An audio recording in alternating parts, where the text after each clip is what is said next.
So what if episode 6 is here? What if Killmonger saved Tony Stark? Before we get started, this video does contain spoilers, so if you haven't seen the episode yet, come back after you've seen it, and we'll discuss it in all its glory. And just a reminder, these videos are made possible by my supporters on this platform, so if you do want to support me, be sure to hit that big, beautiful subscribe button. And be sure to check out the Patreon link in the description below. So right off the cuff, I must say I'm actually quite surprised at the rather ho-hum reception to this episode. Heck, I haven't seen anyone talking about it on Twitter today. Perhaps the what if hype is wearing off, I don't know. But personally, I really like this episode. I'd go so far as to say it's probably my second favorite episode of the series so far. So the basic premise of this one is that Killmonger basically unravels MCU Phase 1.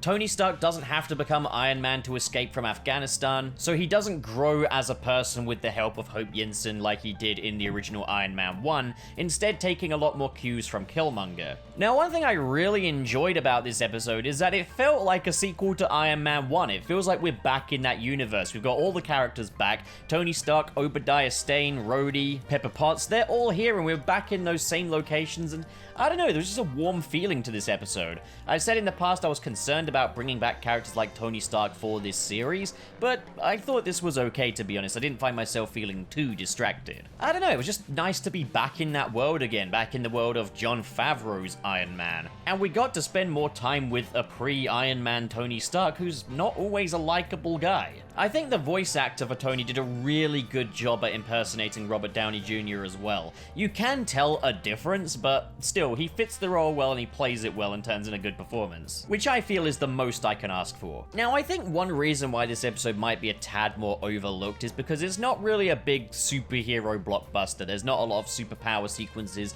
but they do get to work some in there with Black Panther. Yes, T'Challa is in this episode and he goes up against Killmonger and Ulysses Klaue, and pretty much the second half of this episode is like an alternate universe Black Panther taking place in Wakanda. So it's all like this big, wonderful crossover between Iron Man 1 and Black Panther, and I think that's a really awesome mashup. And we get to see Killmonger's assimilation of Stark Industries through to his assimilation of Wakanda, and he kind of does the whole Mysterio/Syndrome routine, where he makes his own army of enemies for him to fight in front of the King of Wakanda, so he can prove how stunning and brave he is. That's just awesome. And you know what? Killmonger is a really compelling character to guide us through this episode. It's very much marketed as Tony's episode, but it's very much more Killmonger's. And yeah, he's a cunning bastard that makes some good points from time to time. He straight up outs Obadiah Stane for working with the Ten Rings terrorist organization in Afghanistan. At the very beginning of the episode, just what a power move. He kills Tony Stark, T'Challa, and Rhodey. Now, while this is very much Killmonger's story, and I love it for that, one can't help but wonder,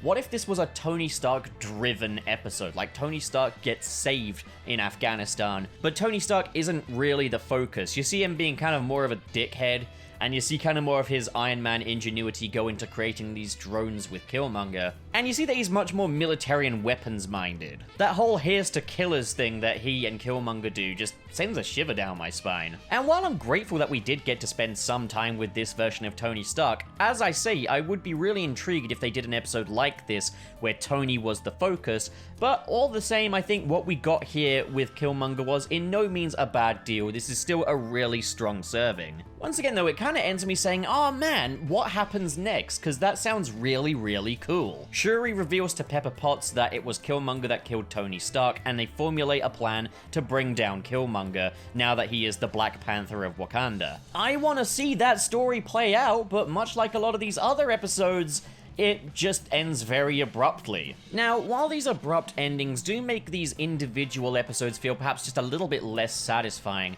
it does appear that it is all leading to something, as they recently released the What If mid-season trailer, which reveals a return to different story threads. It looks like we'll be seeing more of the Marvel zombies, with more of the dark Doctor Strange taking them on, as well as T'Challa Star-Lord coming into the fold with Captain Carter and forming an alternative Avengers. Now that I like the idea of. The idea that this multiverse is folding into its own B-side to the MCU. Great idea. Absolutely fantastic idea. Now, if this is all folding into one continuity, it kind of does address one of the problems I had with Episode 2. The idea that Thanos could be talked out of orchestrating his grand plan. It rubbed me up the wrong way because while it is a different universe, it's still just the implication that that was possible with Thanos just rubs me up the wrong way because I feel like it cheapens everything that came before. I get that it's a different Thanos, but the idea is that they're still the same characters under different circumstances, and I don't like to think that this circumstance was ever on the table. But if Thanos heard reason and still did it anyway and arrived to Earth as a zombie,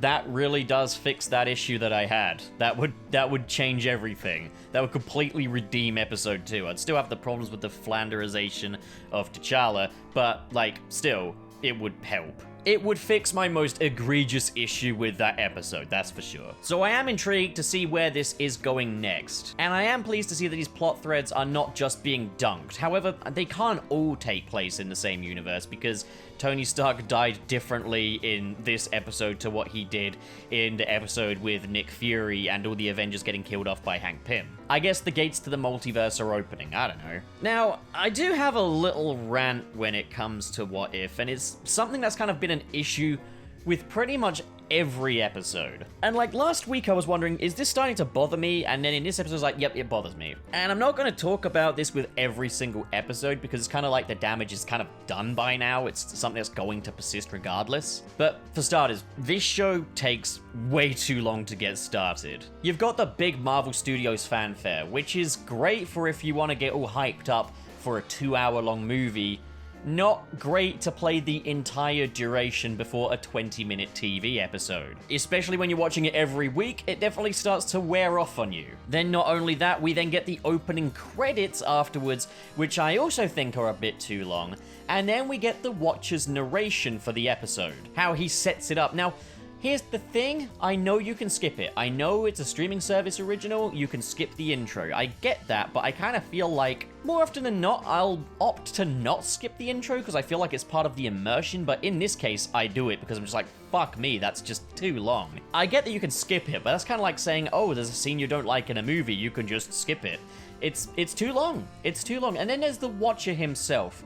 He's the framing device of this series, and I think he's the worst thing about it. Now, don't get me wrong here, I think Jeffrey Wright is a great actor and everything, but the Watcher just fucking bores me if I'm being completely honest. He has fuck all to say after episode 1, and he does nothing. I get that that's the point of his character. People are gonna be like, oh dude, you should read a comic, he's supposed to not do anything, he's in the comics.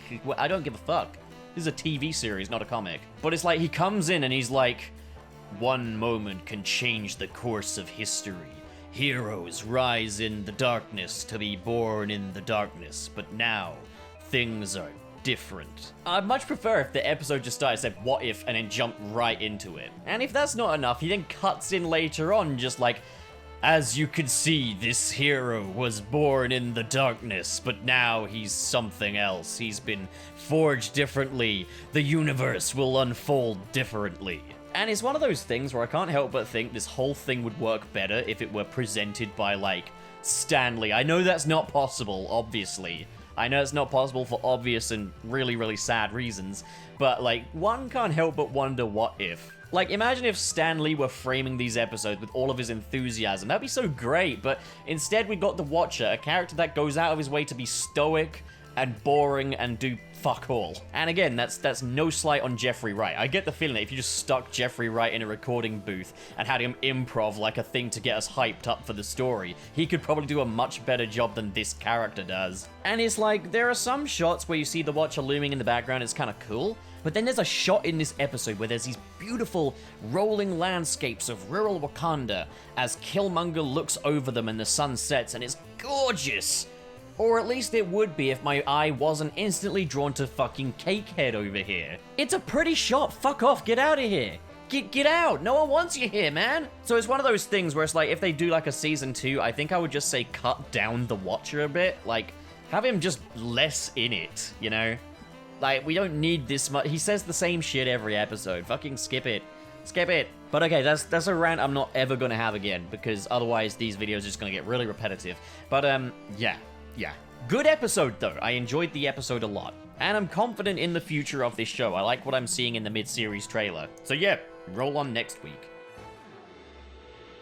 So what do you guys think? If you enjoyed this video and you want to support more like it, be sure to hit that big, beautiful subscribe button.